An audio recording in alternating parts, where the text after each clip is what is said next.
Spawning in the top right corner of the map, we got the red Zerg player from Team Liquid. Give it up for Snute. In the bottom left, as the blue Zerg, it's Moosegills. I feel like, oh boy, some network spikes. This could be a problem. I think we'll just sit through it because the last thing I want to do is be forcing these guys to remake all the time. If it happens again later today, we'll look into it more. But I gotta tell you, like, watching Snute lose a cheese is fairly rare when we cast him, and more to the point, it's like I can't help but think of that moment 300 where it's like watching a God King bleed as he like cuts Xerxes across the face. Like, it's, I don't know, it proves that Moose goes, hey, okay, it's a little bit cheesy, and maybe he has to rely on cheese to win, maybe he doesn't, I don't know. But he's able to take a game off of Snute, proving that this matchup isn't impossible for him to win. Yeah. I don't know if people realize how nice it is to get such an immediate snapback victory, you know? Like, you go down 1-0 and it's not that big of a deal in best of 5, but then you just immediately turn it around in the span of like 5 minutes. Like the sense of dread after the loss is immediately just like reversed. You're like, okay, this is fine. It's just like 2 more games and whatever, I'm good. It's gotta be feeling pretty okay now for Moosegills. Not great, but okay. Because again, I don't know if he's thinking that I can't beat Snute in a upright game, right? I think a lot of it too, and I kind of want to stress this too, is that it was the North American server advantage. You don't try and pull something like that off with so much precision when you're playing on Europe. Now we're back on Europe, and it's Snute's home field advantage. And I think that's a pretty big part of why we don't see like a cheese follow up that cheese. Yeah, that's a good point. I forgot to mention it in the, because there was a cheese going on, right? I did, sometimes it depends on the day sometimes about like, how much lag there is, but sometimes we'll cast, like in the qualifiers for our tournaments, I remember very specifically at least 2 more occasions where they flip-flop servers, and they would flip like the wins on the servers, and I'd be like, oh, I guess this really does impact them. But again, it seems to depend on like the time and the day and how lucky each person gets with the server. Nice pull away with both sides of that, by the way. Lings, nobody loses anything just yet. But still, it's gonna be a pool first for Snutes, similar for Moosegills. Of course, Coda was a small map. Exhibition loss, kind of like it's not Cactus Valley, right? Which was vetoed, unfortunately. So no intro, but both kind of small maps. It's better safe than sorry. I guess it's always the old saying. Even if it is back to Europe, it's possible Moosegills just tries to get 2 instant wins in a row. Because honestly, a 10 or a 9 pool, whatever that was, 8-9 pool without gas, just the pool. Man, I felt really confident being like, yeah, it shouldn't end here. Because usually we do not see it end there, especially with Snute. Yeah. Snute might be reconsidering his defenses as well. Well, this is also one of those things where I'm waiting to see, obviously not so much for Moosegills here, as nothing's on the way, but more so for Snute if he's going to start cutting drones. I think 6 is pretty much the latest you want to do this on. If he does decide to go for a Ling All-In, great. If he doesn't, we'll just keep seeing more drones coming out of him. It'll just have that speed to use for later. But Metabolic Boost, as funny as it is, sometimes is not a great upgrade to have. A lot of times, you'll see one player go for Metabolic Boost and the other play like Moosegills where you skip it intentionally so you use all that gas to go towards roaches. And if you hit early enough and hard enough, those extra 4 or whatever roaches you get from that gas, that speed difference you have, it can end the game. Yeah. Well, Stu gets a little bit of a scout anyways. And he actually kind of begins to mimic Moosegills' own build. So he gets a pretty fast layer himself, only slightly behind. He gets an Evo Chamber and a Roach Warren. He's a little behind on all aspects, even on the drones right now, though 5 more are popping out. But it's still like, it's a very, oh, well, okay, that gold base kind of throws things into it. Right? So the gold base is interesting.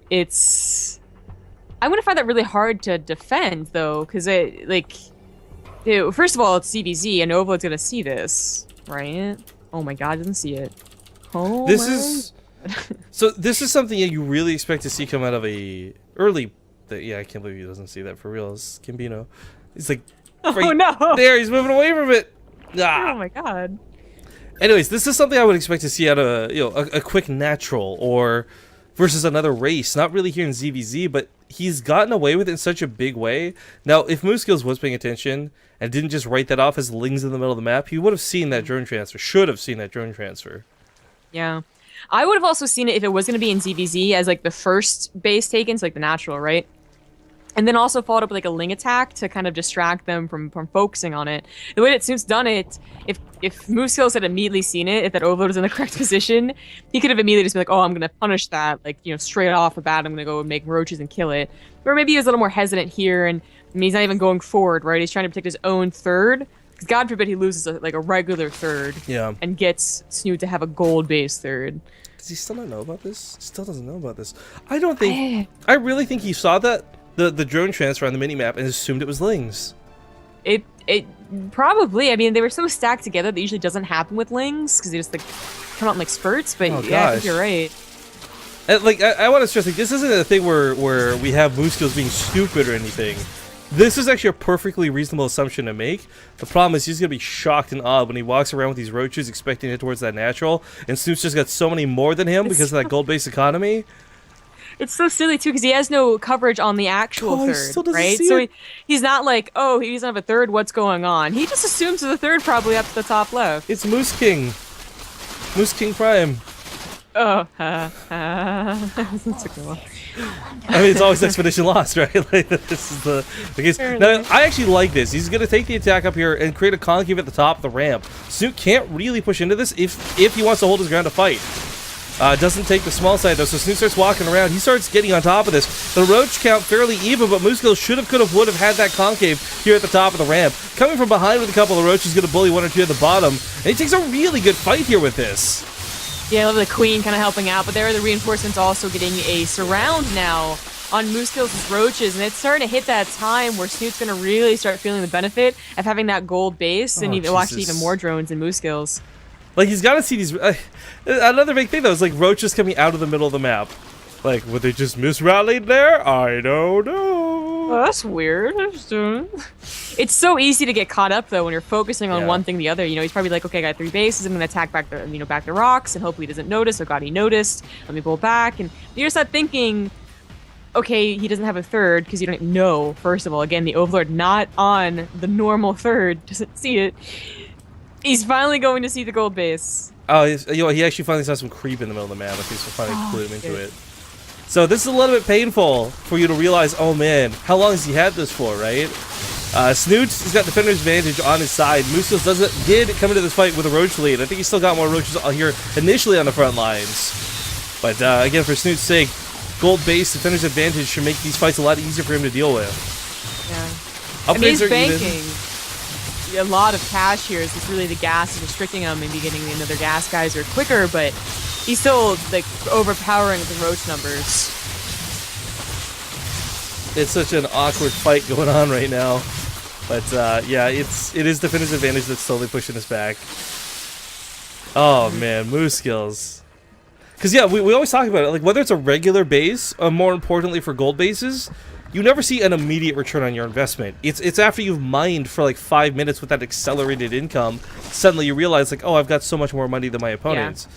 So I mean, Snute, if this was something where he recently established this, and Moosegills is like, okay, you know what, I'm not that far behind, this isn't a big deal.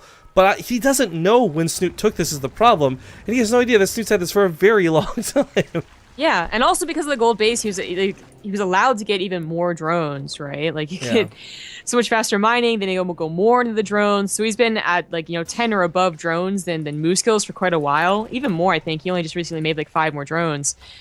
And, I mean, Snute got away with it, right? He's able to defend both attacks that could have maybe been the key timing, but they weren't quite that timing. And now he's going to just lose. He's down by 30 supply, and he has no hope of stopping Snute from just overpowering him. I mean, his harassment's kind of trying, but there's no burrows or forward movement. Even the upgrades starting to fall behind. I mean, I want to point out too, even now, being down in supply, finally down in supply, is emphasizing my point here. Moosegills was taking pretty good fights. Like, sneaking up the top of the ramp through the rocks in the back, even slugging it out back and forth with what should have been an easy hold for Snute. I mean, Moosegills has been playing this pretty well. It's really unfortunate that he's getting screwed by the gold base scenario. I mean, he's on his own third, and as we can see through actual resources lost, it's still not been that crazy. But it's at that point now where Snoot's starting to snowball. That army supply reflection here, that's the gold base kicking into effect. Snoot was going to try for the back rocks, and Moosegills kind of called it, kind of threatened his gold base, but now he's also gotten himself out of position on the concave and the low ground. I feel like that bluff was necessary. Snute should take this fight no problem. I mean, it's seconds away Double from, the roaches. well, 30 seconds away from the +2. But yeah, the roach count is just, that's insane. Yeah, it's a gold base. Yeah, I mean, I feel it counts because Moosegills I think played this pretty well, but it's really unfortunate. Snute did play it way better, so I guess not unfortunate, but unfortunate for Moosegills.